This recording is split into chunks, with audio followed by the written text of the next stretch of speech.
मंजिल मिले ना मिले ये तो मुकद्दर के हाथ में है दोस्तों, मंजिल मिले ना मिले ये तो मुकद्दर के हाथ में है, पर हम कोशिश भी ना करें ये तो गलत बात है। Hi guys, this is Imran Khan. It's our lecture number 4 of class 9 chemistry. Today we are about to discuss some couple of definitions, symbol, chemical formula, valency and mixture.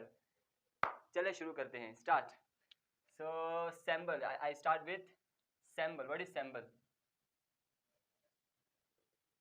Basically symbol is an abbreviation to represent the name of an element. Symbol जो है किसी भी element के नाम को बताने के लिए जो शॉर्ट फॉर्म इस्तेमाल करते हैं हम अल्फाबेट्स के, उनको सिंबल कहा जाता है. फॉर एग्जाम्पल इफ आई से हाइड्रोजन, तो हाइड्रोजन का सिंबल क्या होगा? हाइड्रोजन की सिंबल मीन आइडेंटिटी, निशानी क्या है हाइड्रोजन की? The symbol of hydrogen is H. The symbol of oxygen is O and the symbol of sodium is Na. So these are the symbols. Symbols basically short जो है ना alphabets होते हैं जिनके थ्रू हम नेम बताते हैं पूरे पूरे एलिमेंट्स का, अगर आसान लफ्जों में कहा जाए. डेफिनेशन क्या है सिंबल की? सिंबल की डेफिनेशन है it is an abbreviation to represent the name of an element. Right, clear? किसी भी एलिमेंट के नाम बताने का एब्रिविएशन शॉर्ट फॉर्म सिंबल कहलाता है. ठीक, ओके. सिंबल्स मस्ट बी 1 और 2 लेटर लॉन्ग्स. ऐसा नहीं हो सकता कि 3 लेटर वाला कोई सिंबल आ जाए. सिंबल या तो 1 लेटर का होगा या फिर 2 लेटर का होगा. अगर सिंबल 1 लेटर का होगा तो वो कैपिटल वर्ड ही होना चाहिए. जैसे हाइड्रोजन का सिंबल है H, सो H मैंने शॉर्ट फॉर्म में नहीं लिखा, स्मॉल में लिखा, कैपिटल लेटर में लिखा है. ऑक्सीजन का सिंबल है और सोडियम का सिंबल है Na. First is capital and second alphabet is in small letter. So there is a logic. Symbol की डेफिनेशन में है कि सिंबल या तो 1 या तो 2 लेटर का होगा. अगर 1 लेटर का होगा तो कैपिटल ही होगा. अगर 2 लेटर होंगे सिंबल में, जैसे यहाँ सोडियम के केस में आ रहा है, तो पहला लेटर तो आप कैपिटल रखोगे, पहला कैपिटल होगा, बट नेक्स्ट कम जो है ना वो स्मॉल लेटर होगा. कैपिटल लेटर आप नहीं बना सकते सिंबल को. For example if I talk about cobalt, तो कोबाल्ट में जो है ना वो सिंबल CO होता है, capital C and small O. अगर आप इसको CO, कैपिटल C और कैपिटल O लिख देंगे कोबाल्ट का symbol, so it is a compound carbon monoxide. ये कंपाउंड है carbon monoxide, it's not a element, but CO small O is a element. तो एलिमेंट की आइडेंटिफिकेशन क्या है कि वो अगर 2 लेटर का होगा तो पहला लेटर कैपिटल होगा, दूसरा लेटर स्मॉल होगा, जरूरी है. ठीक, और अगर एक ही लेटर होगा तो सिंगल कैपिटल लेटर होगा. I hope it is clear to all of you. And then next second is chemical formula. Second, first हमारा सिंबल हो गया, second is chemical formula. Chemical formula जो है किसी भी केमिकल का, किसी भी मॉलिक्यूल को, किसी भी कंपाउंड को सिंबल्स में दिखाना. सिंबल की डेफिनेशन अभी हमने देख लिया कि एलिमेंट का शॉर्ट फॉर्म. ठीक है. For example if I say about a common chemical जो हमारी अर्थ में बहुत ज्यादा है, उसको कहेंगे हम पानी, water. Water is a common chemical. अगर मैं वाटर का केमिकल फॉर्मूला लिखता हूं तो वाटर का केमिकल फॉर्मूला है H2O. इससे हमें यह समझ आ रहा है कि केमिकल फॉर्मूले का मतलब वही सिंबल्स की तरह ही है, बट यहाँ पे 2 या 2 से ज्यादा सिंबल एक साथ हैं, तो उसको हम क्या कहेंगे?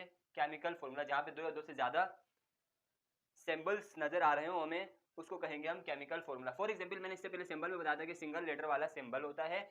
सिंबल जो है एलिमेंट का सिंबल या तो सिंगल लेटर का होगा या डबल लेटर का. अगर डबल लेटर का होगा तो स्मॉल होगा, next one coming next small होगा, कैपिटल नहीं हो सकता. अगर कैपिटल हो जाए तो मैंने कहा था वो कंपाउंड बन जाता है. ठीक, राइट. तो यहाँ पे there are 2 capital letters H and O. It means it's not a symbol of an element. It must be a chemical formula. Chemical formula क्या होता है? 2 या 2 से ज्यादा सिंबल का सम होता है. लेकिन इसकी जो बुकिश जो डेफिनेशन है वो क्या होगी? वो है it tell us the number of atoms. It tell us the number of atoms of an element in a compound with symbol. It tells us the number of atoms of an element. ये क्या बताता है? किसी भी element के number बताता है in a compound. Compound के अंदर water is a compound. Water H फोल को हम कंपाउंड कहेंगे. अब वाटर कंपाउंड में हमें क्या नजर आ रहा है? एक हाइड्रोजन एलिमेंट नजर आ रहा है और एक ऑक्सीजन एलिमेंट नजर आ रहा है. तो इसकी definition it tells the number of atoms. Number of atoms बताएगा केमिकल फॉर्मूला हाइड्रोजन और ऑक्सीजन के कंपाउंड के अंदर. तो यहाँ पे नंबर ऑफ एटम्स, हाइड्रोजन के नंबर ऑफ एटम्स कितने हैं?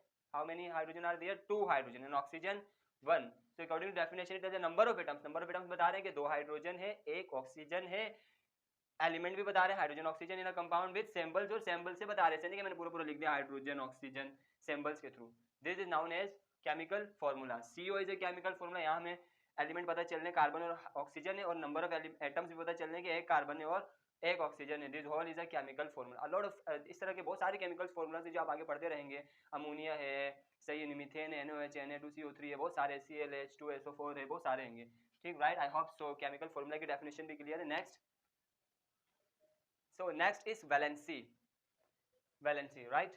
सो वैलेंसी क्या होती है? The combining power of an element with other element is known as valency. किसी भी एलिमेंट की दूसरे एलिमेंट से बॉन्ड बनाने की जो कैपेबिलिटी है, जिसके थ्रू वो बॉन्ड बनाता है, उसको कहा जाता है valency. Basically depends upon the number of electrons in the outermost shell of an atom. किसी भी एटम के आउटर मोस्ट शेल में कितने इलेक्ट्रॉन है, इस पर डिपेंड करता है वैलेंसी। एटम का स्ट्रक्चर तो आप सबको पता होगा। This is the atom. Atom has a nucleus and electrons. Outermost shell का क्या मतलब होता है? लास्ट वाला शेल। अभी यहाँ पे इस एटम पे आउटर मोस्ट शेल यही वाला शेल है। ठीक, अगर यहाँ पे एक और शेल आ जाता है, तो now this is the outermost shell. ये पहला शेल है, ये दूसरा शेल है, और ये आखिरी शेल है इस एटम का। इसके बाद कोई शेल हमें नजर नहीं आ रहा है। तो basically the number of electrons in the outermost shell of an atom is a valency. आखिरी शेल में एटम के जो जितने नंबर ऑफ इलेक्ट्रॉन्स होंगे वो उसकी वैलेंसी को शो कर रहा होगा। सो अगर हम यूं भी कहें कि वैलेंसी जो है, वैलेंसी को हम यूं भी शो कर सकते हैं कि एन एटम कैन गेन और लूज और शेयर इलेक्ट्रॉन्स। कोई एटम कितने इलेक्ट्रॉन गेन कर सकता है और कितने शेयर कर सकता है और कितने लूज कर सकता है, ये उसकी वैलेंसी के ऊपर डिपेंड करता है। अगर मैं कहता हूँ ये वाला molecule, this molecule can lose 1 electron only, ये क्या कर सकता है? अपना ये आखिरी वाला इलेक्ट्रॉन को लूज कर सकता है, सही, गेन नहीं कर सकता, क्योंकि आखिरी शेल आपको पता है दूसरा शेल है। दूसरे शेल में देयर मस्ट बी 8 इलेक्ट्रॉन्स, यहाँ पे एक है, मीन 7 और चाहिए। 7 और लेना तो बहुत ही ज्यादा मुश्किल है। तो ये क्या करेगा? इसी एक को ही लूज कर देगा, जिस इस एक की वजह से ये अनस्टेबल है, तो ये इसको लूज करना चाहेगा। तो ये इसी एक इलेक्ट्रॉन को क्या कर देगा? लूज कर देगा। जब ये एक को लूज करेगा तो इसके ऊपर कौन सा चार्ज आएगा? प्लस। और एक इलेक्ट्रॉन लूज किया है 1। प्लस चार्ज इसलिए आया कि इलेक्ट्रॉन खुद के ऊपर नेगेटिव चार्ज होता है, you know all very well. Electron खुद के ऊपर नेगेटिव चार्ज होता है, जब ये जाएगा तो पीछे पॉजिटिव चार्ज छोड़ देगा। न्यूक्लियस में प्रोटॉन ज्यादा हो जाते हैं इस वजह से। ठीक, तो पॉजिटिव चार्ज आ गया, इसके ऊपर 1 आ गया। इट मीन अगर मैं बात करूँ इस एटम की वैलेंसी कितनी है, तो आप बताएंगे इस एटम की वैलेंसी 1 है, वो भी पॉजिटिव 1 है, बिकॉज ये एक इलेक्ट्रॉन लूज करता है, दैट्स वाई। क्लियर? अच्छा, ऐसे कोई और एटम होता है यहाँ पे, ठीक, और उसके आउटर मोस्ट शेल में अगर 2 इलेक्ट्रॉन है, तो ये क्या करेगा? ये चाहेगा कि ये दोनों इलेक्ट्रॉन ही निकल जाए। 6 इलेक्ट्रॉन लेना तो मुश्किल है, आते दोनों इलेक्ट्रॉन को लूज कर देगा, इन दोनों को लूज कर देगा, तो +2। So the valency of this atom is +2। ऐसे एक एटम है, उसके जो है आउटर मोस्ट शेल में, आखिरी शेल में there are 6 electrons. How many? There are 6 electrons. तो ये जो दूसरा शेल है इसमें 8 इलेक्ट्रॉन होने चाहिए, 6 हैं, मतलब 2 की जरूरत है। तो ये क्या करेगा? कभी भी अपना इलेक्ट्रॉन लूज नहीं करेगा। ये चाहेगा कि कहीं से इसके पास इलेक्ट्रॉन आ जाए, 2 आ जाए, 2 आसानी से आ सकते हैं, 6 को निकालना मुश्किल हो जाएगा। तो ये किसी से भी 2 ले लेगा, किसी से भी 2 इलेक्ट्रॉन। जैसे फॉर एग्जाम्पल यहाँ से ये 2 इलेक्ट्रॉन जो निकल गए थे, ये 2 इलेक्ट्रॉन अगर इसके पास चले जाते हैं, इसके पास अगर चले जाते हैं 2 इलेक्ट्रॉन, तो इसकी वैलेंसी क्या हो जाएगी? इसने ही एक्सेप्टेड 2 इलेक्ट्रॉन्स, इसने 2 इलेक्ट्रॉन को एक्सेप्ट किया है। और इलेक्ट्रॉन में आपको पता है नेगेटिव चार्ज होते हैं, तो 2 नेगेटिव चार्ज आए, मीन -2। इसकी वैलेंसी क्या हो गई? -2। तो इन वैलेंसी मैं भी in positive and negative, but numbers में होगी। तो फाइनली हमें ये समझ आ रहा है कि वैलेंसी का मतलब है number of electrons in the outermost shell of an atom can gain, lose and share. जितना भी कोई एटम इलेक्ट्रॉन को लूज कर सकता है और शेयर कर सकता है, दिस इज, और गेन कर सकता है, दिस इज द वैलेंसी। ये एक ही इलेक्ट्रॉन लूज कर सकता है तो इसकी वैलेंसी 1 है। ये 2 इलेक्ट्रॉन एक्सेप्ट कर सकते हैं, that's why the valency of this element is -2। अगर आप डेफिनेशन की बात करें तो डेफिनेशन है, वैलेंसी की डेफिनेशन है the combining power of an element with other element, the combining power of an element with other element is valency।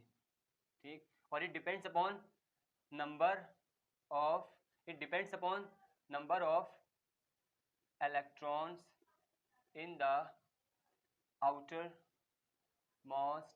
shell of an atom, right? I hope valency की definition clear है। next is mixture, sorry, next is mixture।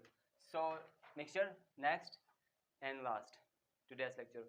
अच्छा, first mixture को समझाने से पहले जो है ना, मैं एक्सप्लेन कर देता हूँ कि नॉर्मल लाइफ में हम अपने मिक्सचर्स को कहाँ कहाँ देख रहे होते हैं। आप सबने फ्रूट सैलेड का नाम सुना है, यानी फ्रूट चाट। फ्रूट चाट सबने देखा हुआ, राइट? हाँ, फ्रूट चाट क्या होता है बेसिकली, फ्रूट चाट में हम डिफरेंट फ्रूट्स को ऐड्स करते हैं। अगर मैं बात करूँ, अगर उसमें क्या क्या होता है, एप्पल होता है, बनाना होता है, स्ट्रॉबेरी होती है, ग्रेप्स होते हैं, और भी बहुत सारे डिफरेंट टाइप्स के अनानास, बहुत सारे डिफरेंट टाइप्स के आप फ्रूट्स को फ्रूट चाट में ऐड कर सकते हैं, मिल्क ऐड कर सकते हैं, शुगर ऐड कर सकते हैं। तो दिस ऑल जो फ्रूट सैलेड जो बनता है, दिस इज अ मिक्सचर। अब आप इस मिक्सचर से वन बाय वन आप एप्पल को अलग कर दें, कटे हुए एप्पल को मिला करके, बनाना को अलग कर दें, ग्रेप्स को अलग कर दें, सही, ऐसे जितने भी आपने फ्रूट्स को मिला उनको अलग अलग करके भी आप देखेंगे तो उनकी प्रॉपर्टी वही होगी, एप्पल एप्पल ही रहेगा, बनाना बनाना ही रहेगा, मिक्स होने के बाद भी ऐसा नहीं है कि वो अपनी प्रॉपर्टी को खो देंगे। So apple and bananas are the components of mixture. Mixture के क्या है ये कंपोनेंट्स है। In a mixture components do not lose their property, do not lose their identity. Mixture में कंपोनेंट्स अपनी आइडेंटिटी को लूज नहीं करते हैं, वो जैसे होते हैं वो वैसे के वैसे ही रहते हैं, ठीक। और मिक्सचर की बहुत सारी एग्जांपल्स है नॉर्मल लाइफ में। आप एयर को ले लें, air is a mixture, air is a mixture. Air में क्या क्या चीजें हैं भाई, एयर में नाइट्रोजन है, ऑक्सीजन है, nitrogen, oxygen, carbon dioxide, water vapours and a lot of dust particles, इन सब चीजों से मिलकर के एयर बनी हुई है। So air is a mixture. Tea, chai, chai is a mixture. चाय में क्या क्या चीजें होती हैं, शुगर है, वाटर है, राइट। और you know water itself is a mixture, water खुद भी एक मिक्सचर है। प्योर H2O होगा तो मिक्सचर नहीं कहलाएगा, बट आप अगर मिनरल जो टेप वाटर की बात करते हो, वो पानी जो नल में आ रहा होता है, वो that is a mixture, because नल वाले पानी में क्या होता है, मिनरल्स होते हैं बहुत सारे, इस तरह की बहुत सारी चीजें होती है, तो वो भी एक मिक्सचर फॉर्म बन जाता है। तो टी इज अ मिक्सचर क्योंकि उसमें चीनी जा रही है, पत्ती जा रहा है, दूध जा रहा है, पानी जा रहा है, T is a mixture. Blood, जो हमारा ब्लड होता है, blood is a mixture, right. इस तरह बहुत सारे मिक्सचर की जो है ना नॉर्मल एग्जांपल्स हैं, प्लास्टिक बोतल्स, एवरीथिंग, पिज्जा, आप जो खाना वगैरह खा रहे हैं, स्लेट्स वगैरह, कुकीज वगैरह, mountains, rocks, these all are the blocks वगैरह, these all are the examples of mixture. So mixture क्या होता है कि फिजिकली हम उनको सेपरेट कर सकते हैं, जैसे हमने फ्रूट सैलेड में किया कि फ्रूट्स को मिला करके उनको अलग कर रहे हैं, कंपोनेंट्स को हम फिजिकली सेपरेट कर सकते हैं, कंपोनेंट्स अपनी आइडेंटिटी को लूज नहीं करते हैं, राइट। तो this is the whole concept about mixture. I hope it is clear. Mixture की जो डेफिनेशन है वो है, मिक्सचर इट इज फॉर्म्ड, ये बनती है, it is formed when two और more than two elements और कंपाउंड्स, एलिमेंट्स और कंपाउंड्स क्लियर है बेटा, इससे पहले की वीडियो में मैं बता चुका हूँ, अगर किसी को नहीं क्लियर है तो वो जा करके देख सकते हैं। एलिमेंट्स और compounds, it is formed when two और मोर देन टू एलिमेंट्स और कंपाउंड्स फिजिकली, नॉट केमिकली, याद रखना, फिजिकली कंबाइन होने में और केमिकली कंबाइन होने में फर्क। अगर केमिकली कंबाइन हो जाता है तो कॉन्स्टिट्यूएंट अपनी आइडेंटिटी को लूज कर देते हैं। जैसे मैंने कहा फ्रूट चार्ट में डिफरेंट फ्रूट्स को अगर आप एप्पल को अलग करो, बनाना को अलग करो, तो वो अपनी आइडेंटिटी को लूज नहीं करेगा। एप्पल बनाना कंपोनेंट है मिक्सचर के, राइट। लेकिन अगर आप केमिकली कंबाइन की बात कर दोगे तो आइडेंटिटी लूज कर देंगे। मिक्सचर में आइडेंटिटी लूज नहीं होती है कंपोनेंट्स की। इट मीन मिक्सचर में क्या होता है, कंबाइन, कंपाउंड जो है ना वो कंबाइन होते हैं physically, compounds physically combined together, physically combined together, right, physically combined together, ठीक। okay, now there are types of mixture, mixtures की जो है ना types होती है। there are two types of mixture, homogeneous mixture and heterogeneous mixture। so types of mixture, number 1 homogeneous mixture, homogeneous mixture, and number 2 heterogeneous mixture, heterogeneous mixture। Homogeneous mixture का क्या मतलब है, होमोजेनियस मिक्सचर मतलब ऐसा mixture जहां पे constituent component जो हैं, कंपोनेंट्स इस तरह मिक्स हो जाए कि वो बिल्कुल सेम कैटेगरी में आ जाए, जहां आप आइडेंटिफाई नहीं कर पा रहे। फॉर एग्जांपल होमोजेनियस मिक्सचर की जो एग्जांपल है वो है साल्ट वाटर, नमक का पानी, शुगर वाटर, चीनी का पानी। Sugar water is a mixture. देखिए कंपोनेंट्स अलग कर सकते हैं हम, शुगर को पानी में हल करके बाद में शुगर को अलग किया जा सकता है। कैसे अलग कर सकते हैं भाई सर, हम तो नहीं, हमें तो नहीं नजर आता अलग होता हुआ। अलग कर सकते हैं, अलग करने के प्रोसेसेस हैं, फिजिकल प्रोसेसेस हैं। अगर आप चाहते हैं कि शुगर और वाटर को मैं मिला दूं एक मिक्सचर बन जाता है, सही, उस मिक्सचर को कहा जाता है होमोजेनियस मिक्सचर, क्योंकि यहाँ आप नहीं बता सकते हो कि पानी के अंदर चीनी के मॉलिक्यूल्स कहाँ पर है। अब मैं कह रहा हूँ, अब हमने पहले डेफिनेशन में पढ़ा था कि मिक्सचर में क्या होता है, कंपोनेंट्स अलग हो सकते हैं, तो क्या मैं शुगर को वाटर में से अलग कर सकता हूँ, पॉसिबल नहीं लग रहा, बट कर सकते हैं, फिजिकल प्रोसेस के थ्रू कर सकते हैं। कैसे कर सकते हैं, कौन कौन से होते हैं वो फिजिकल प्रोसेसेस, फिजिकल प्रोसेसेस जिनके थ्रू, फिजिकल प्रोसेसेस जिनके थ्रू हम जो है शुगर को वाटर में से अलग कर सकते हैं या मिक्सचर में से उनके कंपोनेंट्स को अलग कर सकते हैं। उन फिजिकल प्रोसेसेस के जो है ना वो ये उन फिजिकल प्रोसेस के नाम है फिल्ट्रेशन आप फिल्ट्रेशन के थ्रू कर सकते हैं, एवापोरेशन के थ्रू आप जो है अलग कर सकते हैं, क्रिस्टलाइजेशन के थ्रू आप अलग कर सकते हैं, और डिस्टिलेशन के थ्रू आप मिक्सचर में से कंपोनेंट को अलग कर सकते हैं। फिल्ट्रेशन मतलब आप फिल्टर कर लो, सिंपल, चीनी अलग पानी अलग। एवापोरेशन आप जो है ना थोड़ा सा बॉयल करके छोड़ दो तो पानी भाप बन के उड़ आएगा सारा, नीचे चीनी रह जाएगी। क्रिस्टलाइजेशन भी इसी को ही कहते हैं।